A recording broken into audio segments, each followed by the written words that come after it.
Good evening and welcome to Troop Leader's Guide to Engaging Parents. In case you just joined us, allow me to introduce myself. My name is Vicki Harbour.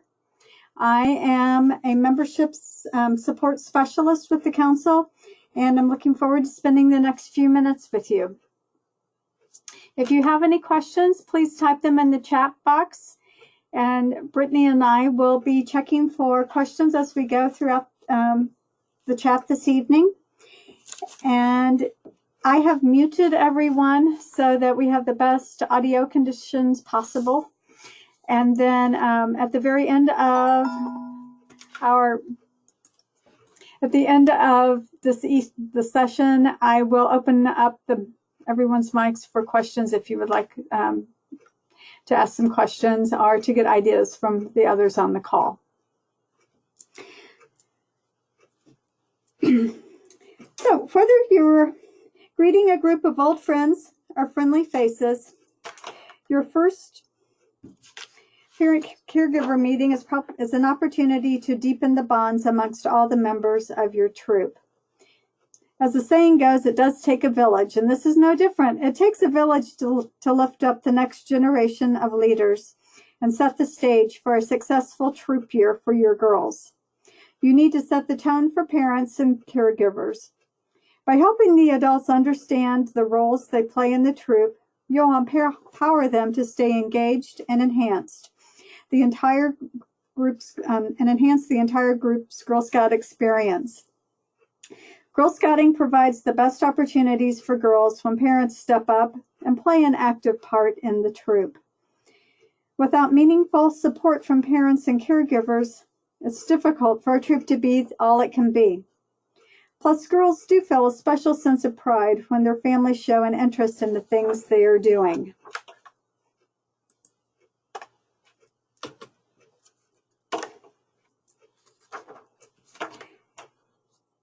How do you engage the parents? The best and most effective way is to host a parent meeting. This helps the adults understand the roles that the troop has. The troop gets a plan and the girls benefit.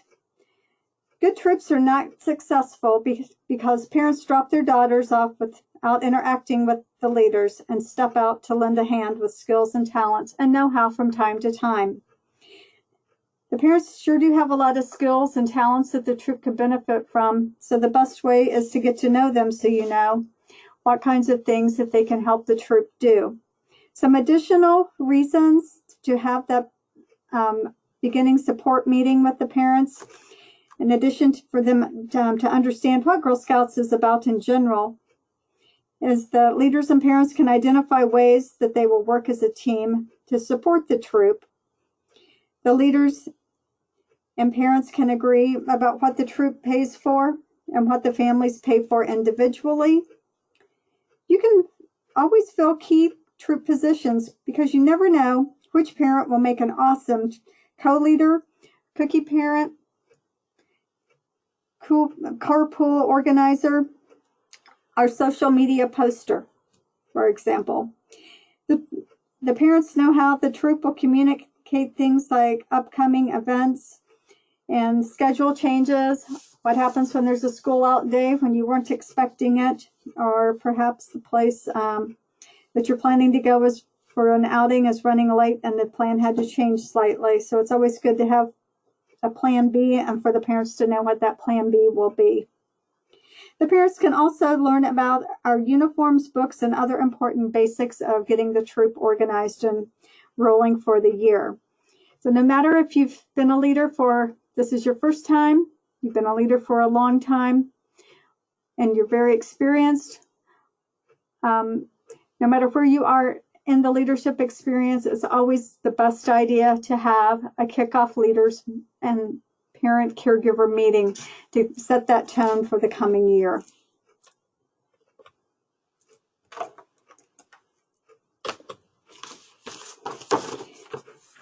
At the parent meeting, I have a few tips to keep those parents and caregivers on board as the year goes out. And the number one thing is make an ask. The main reason people don't ever take action as they were never asked in the first place.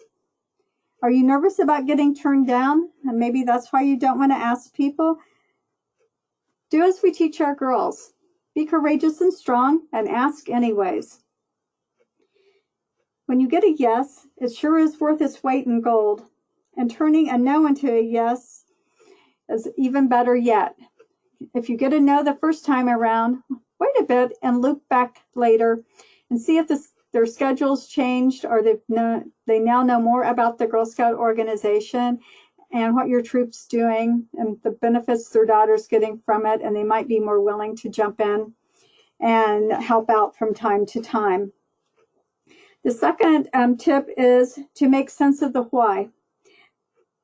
Why does the troop benefit from extra help beyond the two troop leaders that are just getting the ball rolling in many cases? Why do the girls feel a sense of pride seeing their own family members step up to lend a hand? Why is it meaningful for caregivers and parents to show girls that they are the priority in their lives? And the best of all, it's just a fun way to make a difference and pay it forward. I think we all feel better when we pitch in and help out. So the parents and caregivers in your troop feel no differently. They're just waiting for that right opportunity to know what the best thing that they can do is to help out. And many times they don't know. Point 3, make it quick and easy to get a yes. Some tips for doing this are to remember, of course, everyone does have a full plate these days, and if you want something done, ask a busy person to fit it in. That's how you got started, right? Try using the parent handbook from our BLT, the Basic Leader Training Guide that you've got. And we also have that online in our forms section under volunteer resources. In the parent handbook troop team committee list, there's a list of things that you can pick and choose from for things that your troop needs some help with. Take a look at those that's on page 9 and pull some tasks out and put them into time blocks. For example, just take 2 or 3 examples to get the point across.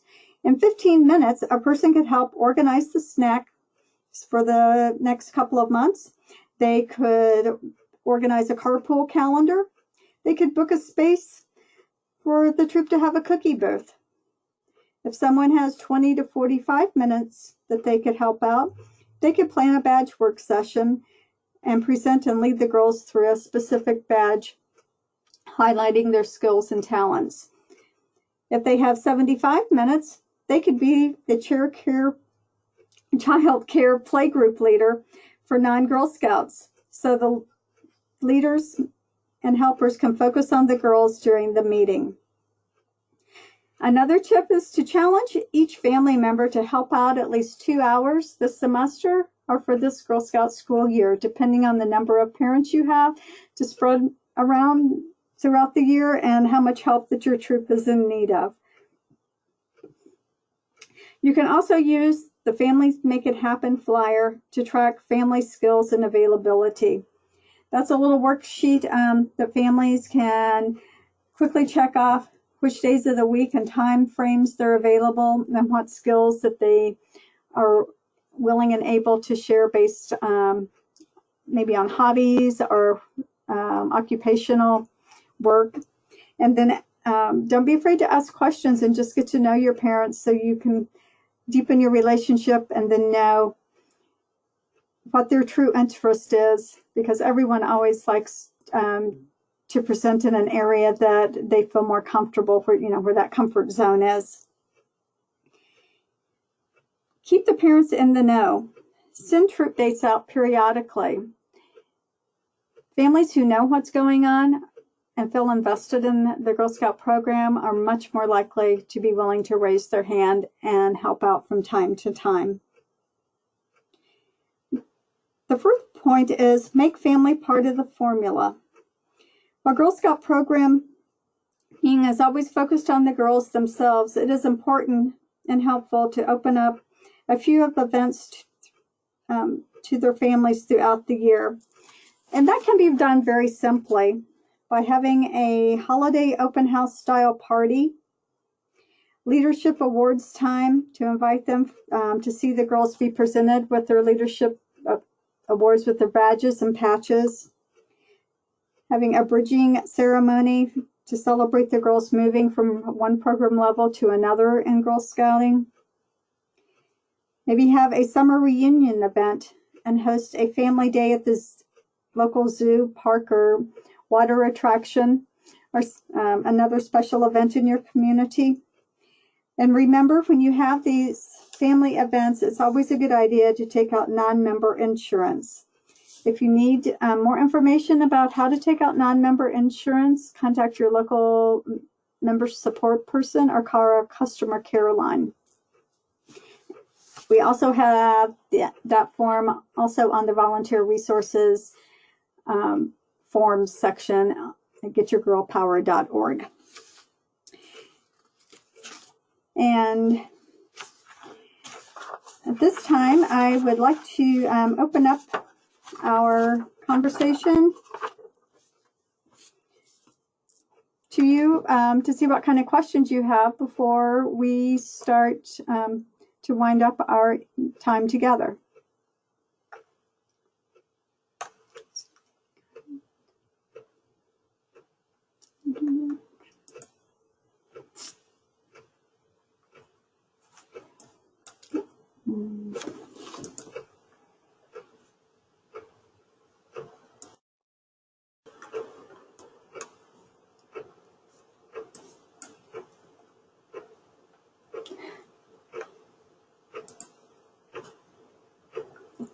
Does anyone have any questions?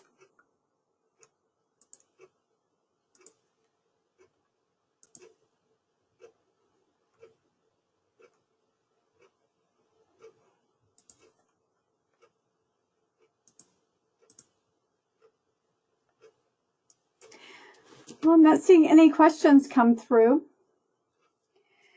So in summary, the best way to keep things moving in your troop is to keep your lines of communication open, using either your social media page, personal emails, in-person chats, text. Whatever works best for your troop is what is the best thing to do. And remember why you said yes. When you were asked to be a Girl Scout volunteer, I'm sure someone asked and asked, so I'm asking you to ask and ask and ask again until you get that yes to help make your troop year better. Thank you so much for joining us this evening, and let us know when you have questions so we can help you the best we can. Don't forget our customer care line number is 888-623-1237. Or you can reach me at vharbor@girlscouts-gsci.org. Thank you and good night.